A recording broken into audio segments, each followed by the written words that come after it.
Hello friends, आज हम क्वेश्चनों को सॉल्व करने की जो है प्रतिस्थापन विधि पढ़ने जा रहे हैं। जो प्रतिस्थापन विधि दी गई है हमारी एक्सरसाइज 3.3 में, ये देखिए यहाँ पे लिखा है कि निम्न रैखिक समीकरण युग्म को प्रतिस्थापन विधि से सॉल्व कीजिए। अब आप सोचेंगे कि इससे पहले हमने ग्राफीय विधि तो पढ़ ली है, उस विधि में ऐसी क्या प्रॉब्लम है कि जिसकी वजह से हमें ये प्रतिस्थापन विधि पढ़नी पड़ रही है। क्या हम ये सारे सवाल ग्राफीय विधि से नहीं सॉल्व कर सकते हैं? पर कहीं कहीं ऐसी प्रॉब्लम्स आ जाती हैं ग्राफीय विधि में। मान लिया कोई नंबर ऐसे दिया है, जैसे कि यहाँ पे दिया है 20 और 0, या फिर कोई नंबर ऐसे दिया है 20 एंड 40। तो इन्हें अगर हम ग्राफीय मेथड से करना चाहें तो बहुत अच्छे से कर सकते हैं, हम इसे ग्राफ पे बहुत अच्छे से इनसे लाइन बना सकते हैं। ठीक है। पर अगर कोई नंबर इस तरीके से दिया है, जैसे √2 हो गया, √37 हो गया, या फिर 2.89 हो गया, इस तरह के नंबर को हम ग्राफ पे ड्रॉ तो कर सकते हैं, ऐसा नहीं कि नहीं कर सकते हैं, कर सकते हैं, पर एक्यूरेट वैल्यू निकालना बहुत मुश्किल हो जाता है। और इस तरह के सवालों को सॉल्व करने में बहुत दिक्कत भी आती है, क्योंकि जब तक हमें इनकी रूट की जो वैल्यूज हम नहीं पता होंगी, हम इन्हें ग्राफ पे ड्रॉ नहीं कर पाएंगे। ठीक है।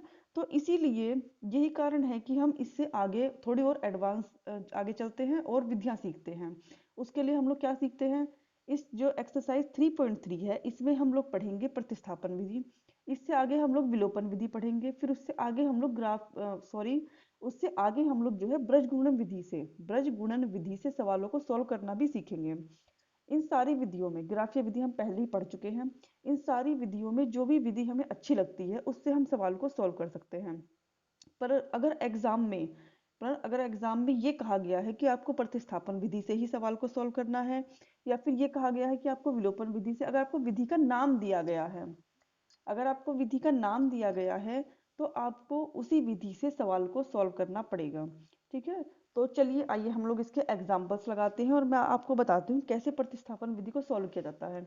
जब हम इसे कुछ एग्जाम्पल्स लगा लेंगे तो जो प्रतिस्थापन विधि है थोड़ी इजी हो जाएगी समझना।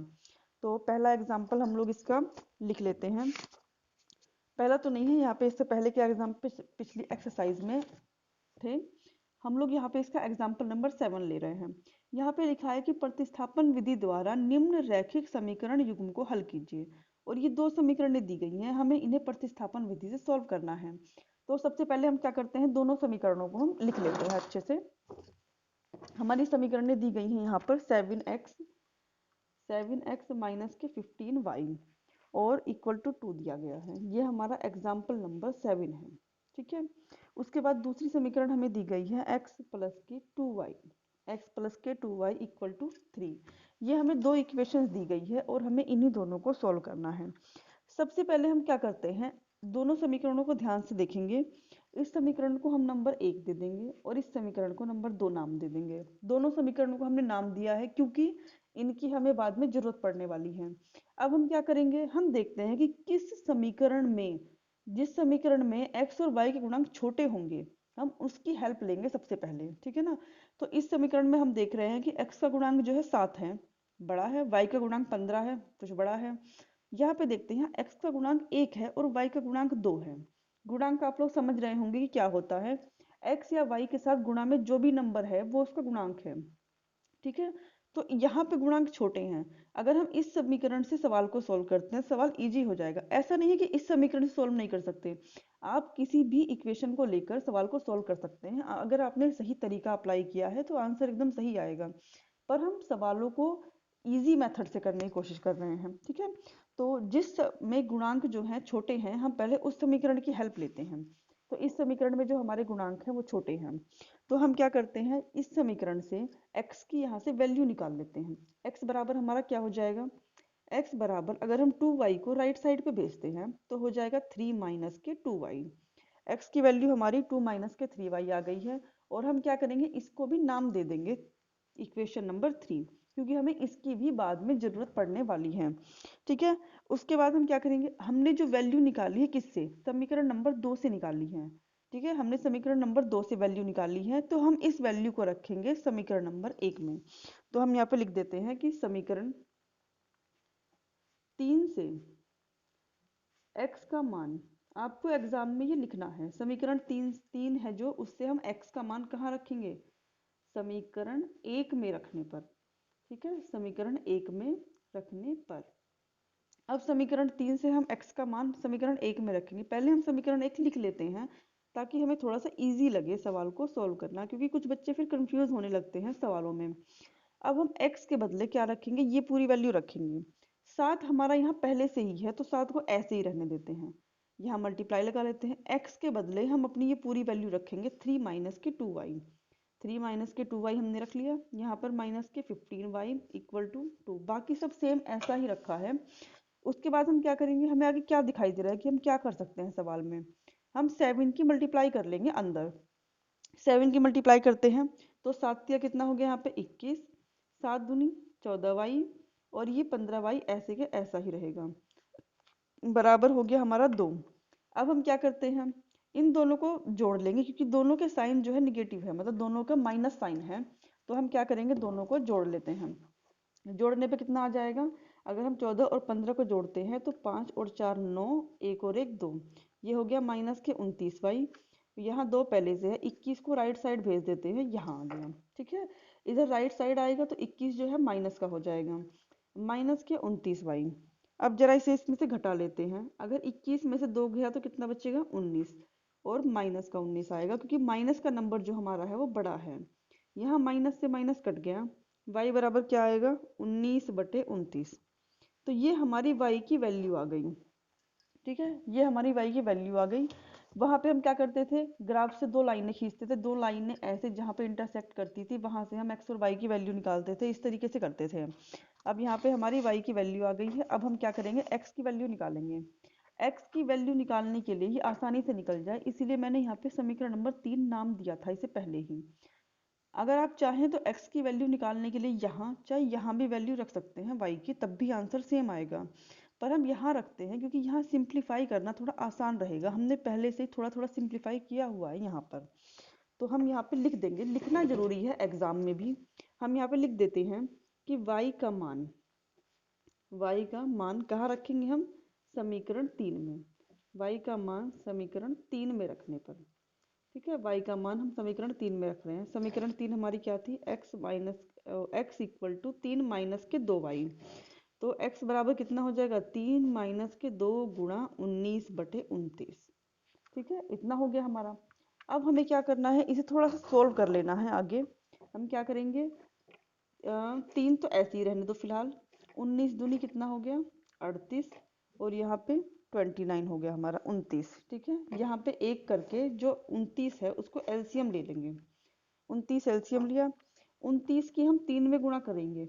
ठीक है, इन दोनों के गुणा करने पर क्या आ जाएगा, यह हमारा 87 और माइनस के 38, 29 हमारा नीचे है, इन दोनों को हम आपस में घटाएंगे, यहाँ बचेगा 9 और यहाँ बचेगा 4/29।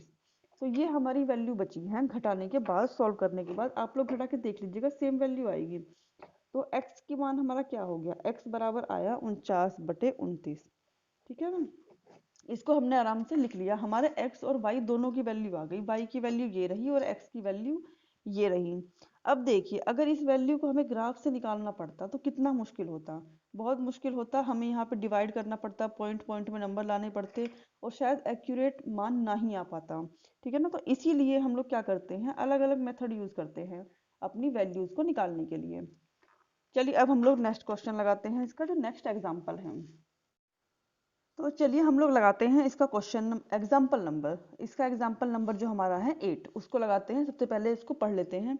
इसमें लिखा है कि जो प्रश्नावली 3.1 है ना, कि प्रश्न संख्या 1 को प्रतिस्थापन विधि से सॉल्व करना है। चलिए प्रश्नावली हम 3.1 पे चलते हैं और इसका प्रश्न नंबर 1, ये तो 3.2 है और आ गए हम लोग प्रश्नावली 3.1 का प्रश्न नंबर 1।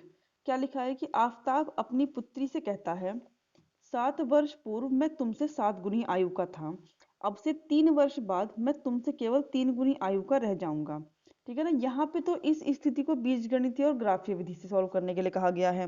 पर अब हमें क्या कहा गया है, इस वाले क्वेश्चन में यहाँ पे हमें कहा गया है कि जो ये क्वेश्चन है इसको आप प्रतिस्थापन विधि से सॉल्व करिए। ठीक है ना, तो हम लोग क्या करते हैं, क्वेश्चन वहां से देख लेते हैं और यहाँ से सॉल्व कर लेते हैं इसको। सबसे पहले हम क्या करेंगे कि अगर आपको ऐसा कोई भी क्वेश्चन दिया जाए तो सबसे पहले हम उसमें वर्तमान आयु मान लेते हैं। जब वर्तमान आयु मान लेंगे तो चाहे 7 वर्ष बाद, चाहे 7 वर्ष पहले, चाहे जो भी आयु पूछी जाए हम उसको फिर निकाल सकते हैं। ठीक है, तो सबसे पहले दो लोग दिए गए हैं, एक आफताब है, एक उसकी पुत्री है। दोनों के नाम लिख लेते हैं और दोनों की वर्तमान आयु लिख लेते हैं। तो हम लोग यहाँ पे लिखते हैं सबसे पहले एग्जाम्पल नंबर ये हमारा 8 है, एग्जाम्पल नंबर 8 है। तो हम सबसे पहले यहाँ पे लिख लेंगे आफताब है एक, और दूसरा कौन है, उसकी पुत्री है। ठीक है ना। आपको कभी भी दिया जाए क्वेश्चन, अगर आप ऐसे लिख लेते हैं तो अच्छा रहेगा, मतलब थोड़ा इजी वे से सॉल्व हो जाएगा क्वेश्चन। नहीं तो अगर आप चाहें तो पूरी लाइन ऐसे कि माना आफताब की आयु बराबर एक्स, पुत्री की आयु बराबर ये, इस तरह भी सॉल्व कर सकते हैं, तब भी सेम आंसर आएगा। ठीक है ना। अब हम यहाँ पे लिख लेते हैं वर्तमान आयु। ठीक है, यहाँ पे थोड़ी जगह कम बच गई है, वर्तमान आयु। उसके बाद बात हुई है क्वेश्चन में कि 7 वर्ष पूर्व की आयु, यहाँ पे हम लिख लेते हैं 7 वर्ष पूर्व आयु। ठीक है ना।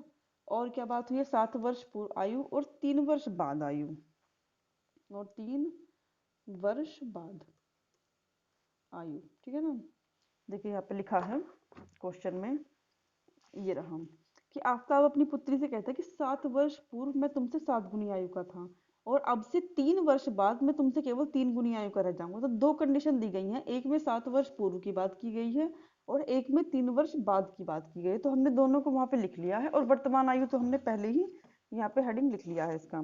अब मान लिया हमने कि वर्तमान आयु क्या है, हमारी वर्तमान आयु जो आफताब की है एक्स है। ठीक है ना। और उसकी पुत्री की जो वर्तमान आयु है वो कितनी है, वाई है। अब अगर आफताब की वर्तमान आयु x है तो इसकी 7 साल पहले आयु कितनी रही होगी। भाई अगर आप मान लिया इस टाइम 14 साल के हैं, तो 7 साल पहले आपकी आयु कितनी रही होगी, 7 साल रही होगी। तो हम इसमें से 7 घटा देंगे। ठीक है ना। और इसकी पुत्री की जो 7 साल पहले आयु कितनी रही होगी, हम इसमें से भी 7 साल कम कर देते हैं, तो 7 साल पहले इतनी आयु रही होंगी। अब 3 वर्ष बाद कितनी रही होगी। अगर वर्तमान आयु आपकी 10 है तो 3 वर्ष बाद कितनी हो जाएगी, 10 + 3 मतलब कि 13 आयु। तो ऐसे यहाँ पे अगर वर्तमान आयु x है तो 3 वर्ष बाद इसकी कितनी हो जाएगी, x + 3, और पुत्री की y + 3। इतना हो गया। अब हम क्या करते हैं, जो भी हमें क्वेश्चन में दिया गया है हम उसके अकॉर्डिंग करते हैं सवाल को। तो हम यहाँ पे लिख लेते हैं कि प्रश्न से, प्रश्न से। फिर मैं एक बार और आपको क्वेश्चन पढ़वा देती हूँ कि क्वेश्चन में क्या दिया गया है। इसने कहा है कि जो 7 वर्ष पूर्व मैं तुमसे 7 गुनी आयु का था, मतलब कि जो 7 वर्ष पूर्व आफताब है अपनी पुत्री से 7 गुनी आयु का था। ठीक है ना। तो 7 वर्ष पूर्व की आयु लिख लेते हैं आफताब की, कितनी है x - 7, ये अपनी पुत्री से, पुत्री की आयु 7 साल पहले इतनी थी और 7 गुनी आयु का था। ठीक है ना। यहाँ पे हमने 7 से गुणा कर दिया।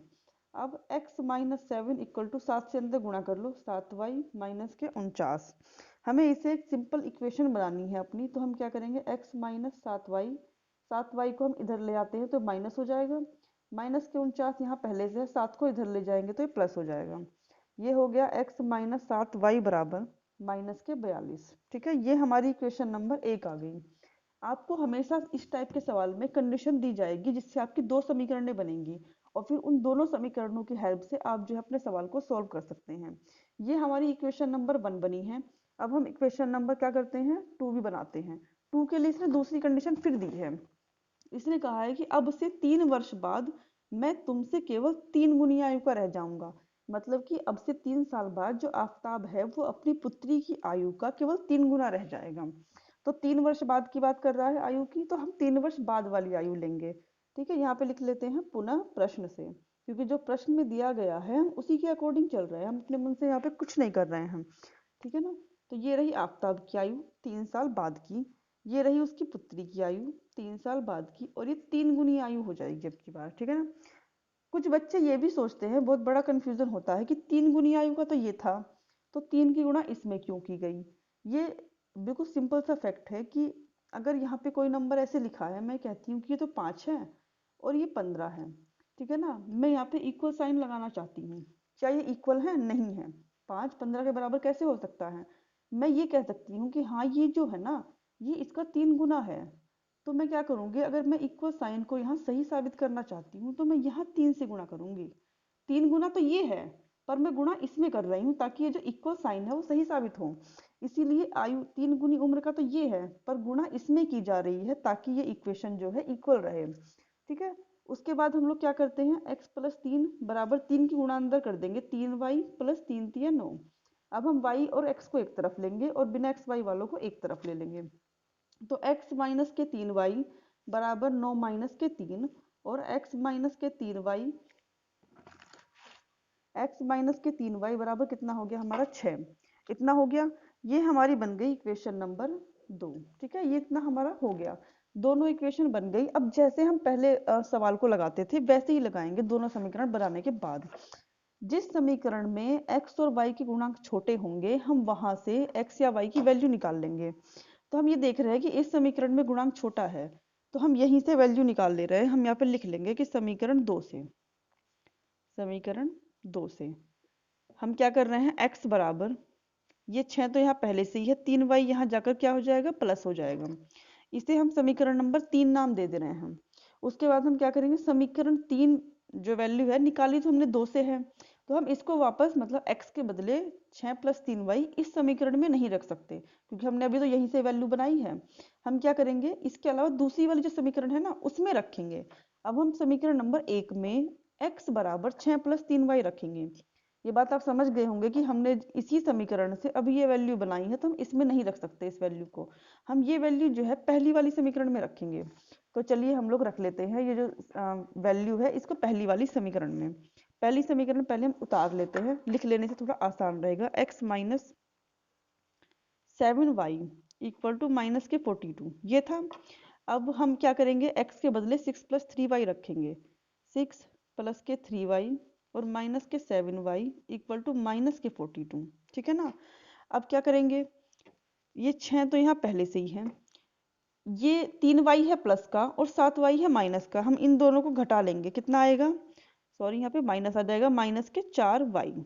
ठीक है, यहाँ पे माइनस के 42 पहले से ही है, माइनस के 4y बराबर माइनस के 42 और माइनस के 6 दोनों को जोड़ लेंगे। माइनस के 4y बराबर कितना हो गया, 6 और 2 8 और 4 इस तरीके से। ठीक है ना, दोनों को हमने जोड़ लिया, माइनस से माइनस कैंसिल हो गया, y बराबर हो गया हमारा 48/4, 4 एकम 4, 4 दूनी 8, y बराबर हमारा कितना आ गया 12। ठीक है ना, y की वैल्यू हमारी आ गई 12, मतलब कि y तो हमने उसकी पुत्री की आयु मानी थी यहाँ पे, तो पुत्री की आयु तो हमारी आ गई 12 वर्ष।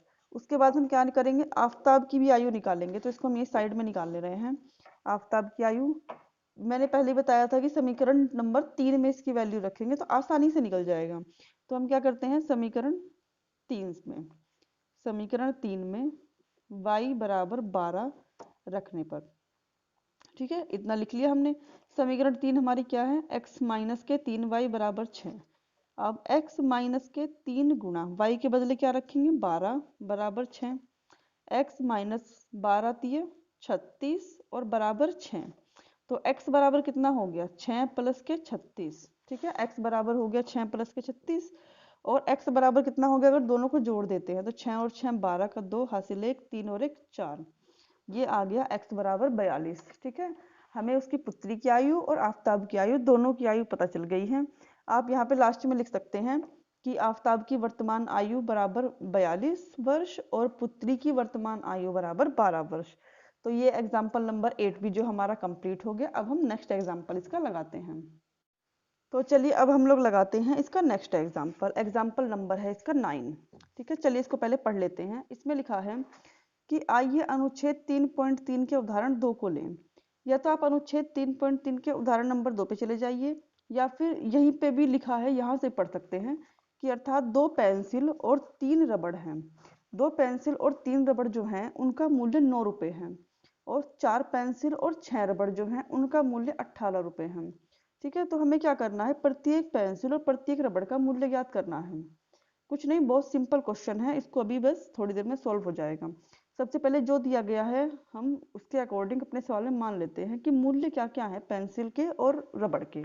ठीक है, तो हम लोग यहाँ पे लिख लेते हैं सबसे पहले कि माना एक पेंसिल का जो मूल्य है,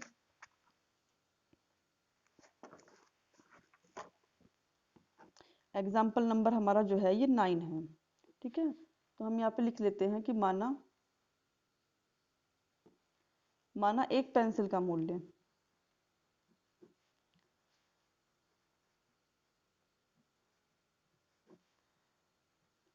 माना एक पेंसिल का मूल्य है x रुपये, ठीक है। जब हमने एक पेंसिल का मूल्य x रुपये मान लिया है तो क्वेश्चन में हमें उसके बाद हम रबड़ का भी मान लेते हैं, उसके आगे लगाएंगे। फिर एक रबड़ का मूल्य, माना फिर एक रबड़ का मूल्य, एक रबड़ का मूल्य बराबर है y रुपये, ठीक है। मैं थोड़ा सा यहाँ पे समझा देती हूँ आपको। मान लिया आप दुकान पे कोई सामान लेने गए हैं और दुकान वाला आपको ये कहता है कि एक रबड़ जो है आपको 5 रुपए की मिलेगी, ठीक है ना। एक रबड़ जो है आपको 5 रुपए की मिलेगी और आपको 2 रबड़ लेनी है, तो आप कितने रुपए देंगे उसे? 5 × 2 मतलब कि 10 रुपये, ठीक है। अगर कहता है कि एक पेंसिल आपको 10 रुपए की मिलती है, तो 5 पेंसिल कितने मिलेंगे? 5 रुपये, मतलब 5 से मल्टीप्लाई कर देंगे 50 रुपये में, ठीक है। सेम वही लॉजिक यहाँ भी लगाना है। इसने कहा है कि हमने एक पेंसिल का मूल्य मान लिया x रुपये और एक रबड़ का मूल्य मान लिया y रुपये। अब देखिए यहाँ पे कितनी पेंसिल ली जा रही हैं और कितनी रबड़ ली जा रही हैं। यहाँ पे जब हम 2 पेंसिल लेते हैं, ठीक है ना, 2 पेंसिल और 3 रबड़ लेते हैं तो उसका मूल्य 9 रुपये है, मतलब कि हम दुकान वाले को 9 रुपये देते हैं, ठीक है। तो हम सबसे पहले क्या करेंगे कि जब एक पेंसिल का मूल्य x रुपये है तो 2 पेंसिल का मूल्य कितना होगा? 2x रुपये। तो हम यहाँ पे लिख लेते हैं प्रश्न से, 2 पेंसिल का मूल्य कितना हो गया? 2x, और रबड़ हम कितनी ले रहे हैं? 3, तो कितना हो गया? 3y, ठीक है। 2x + 3y बराबर कितना? 9 रुपये दे रहे हैं हम दुकान वाले को। तो ये तो हो गया हमारा एक। उसके बाद हम चलते हैं दूसरी इक्वेशन।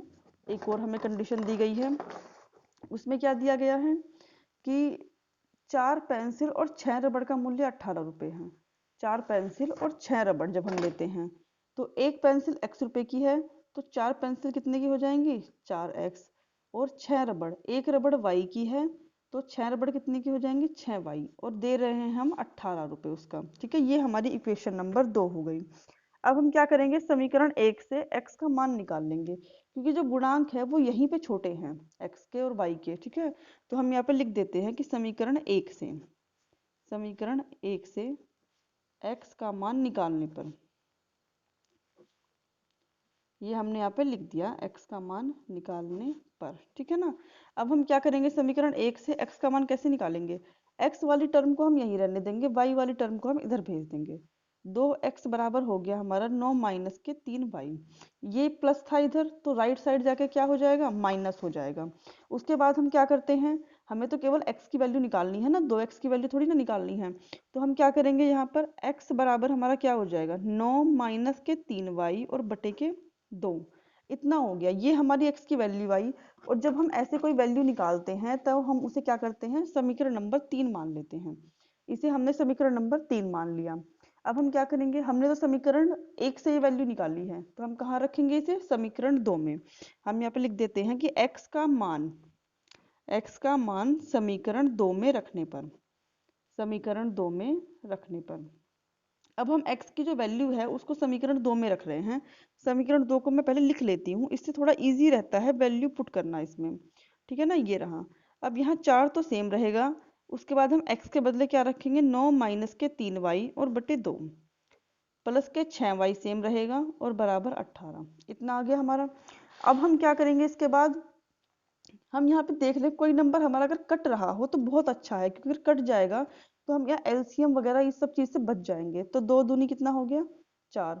अब हमारा क्या बचा यहाँ पर? हमारा यहाँ पर बचा है तो 2, 9 - 3y और प्लस के 6y बराबर 18, ठीक है।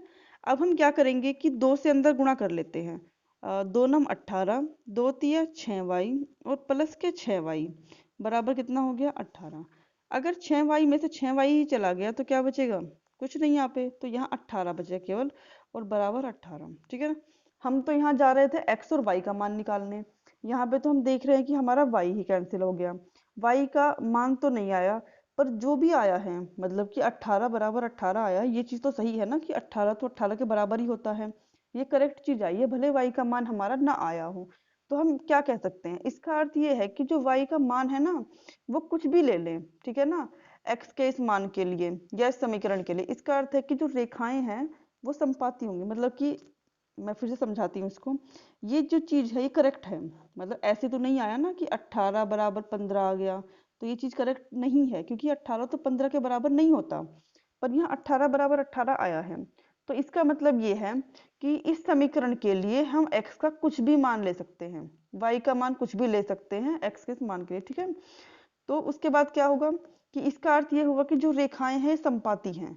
अगर रेखाएं संपाती हुई, ठीक है ना, अगर रेखाएं संपाती होंगी तो इसके क्या होंगे, अनंत हल संभव हैं, ठीक है ना। इसका मतलब ये है कि इस समीकरण जो ये है इसके अनंत हल हैं।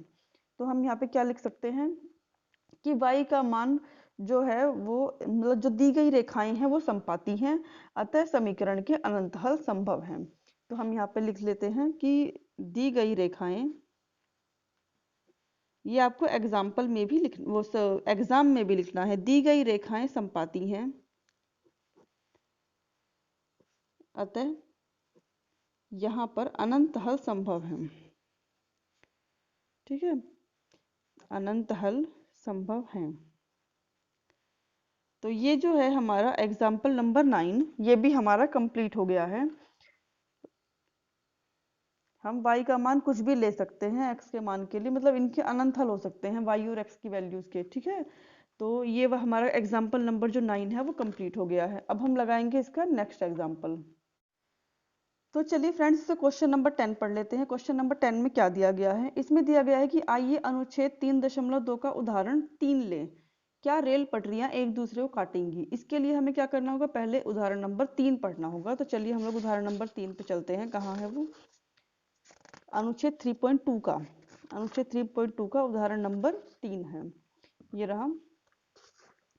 ये दिया गया है, क्वेश्चन पढ़ लेते हैं पहले।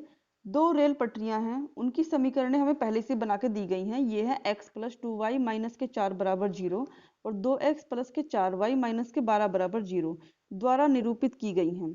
इसे यहाँ पे तो हमें ज्यामितीय रूप से व्यक्त करना था, पर अब हमें किस विधि से करना है इसको, प्रतिस्थापन विधि से। तो हम क्या करते हैं, पहले इसकी जो दोनों समीकरणें हैं इनको लिख लेते हैं कि क्या दिया गया है।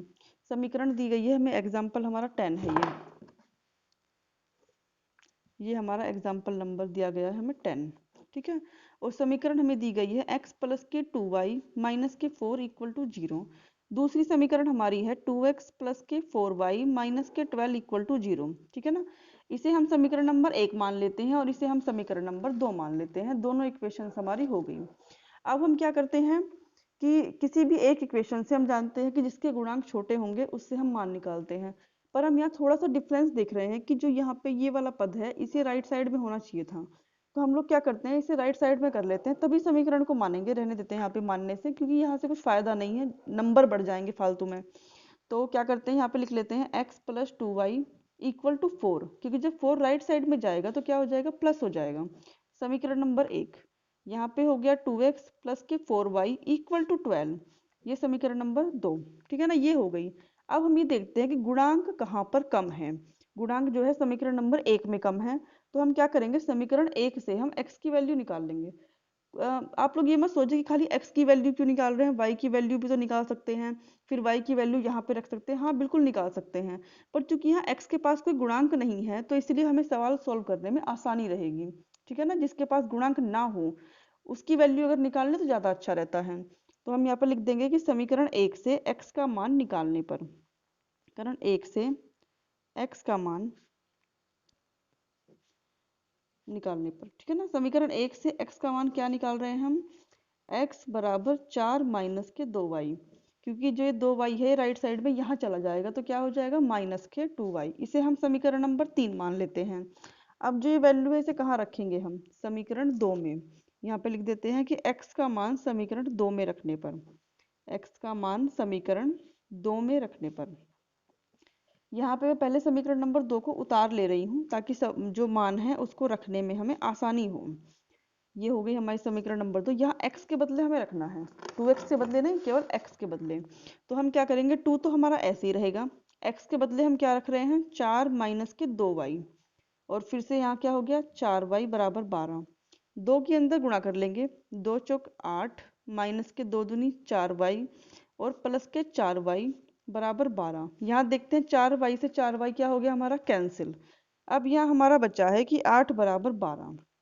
पिछला जिस क्वेश्चन हमने लगाया था क्वेश्चन नंबर 9, उसमें तो 18 बराबर 18 आ गया था, तो वो तो सही कंडीशन थी कि 18 तो 18 के बराबर होता ही है। पर यहाँ पे क्या है, 8 क्या 12 के बराबर होता है, नहीं, ऐसा नहीं होता। तो क्या करेंगे, ये तो संभव नहीं है, तो हम यहाँ पे लिखेंगे कि यह संभव नहीं है।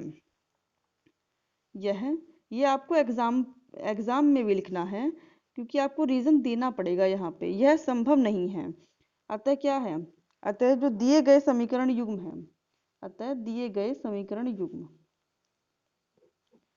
अतः दिए गए जो हमारे समीकरण युग्म है उनका जो हल है का संभव नहीं है, का हल संभव नहीं है। ठीक है ना, जो हमारे समीकरण युग्म दिए गए हैं उनका जो हल है वो संभव नहीं है।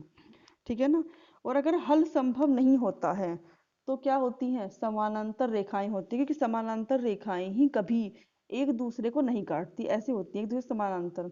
और जब एक दूसरे को नहीं काटेंगी तो हमें कोई पॉइंट मिलेंगे ही नहीं और ना ही कोई आंसर आएगा। तो क्या लिख सकते हैं हम, अतः दोनों रेखाएं क्या है, समानांतर हैं। अतः दोनों रेखाएं समानांतर हैं, समानांतर है।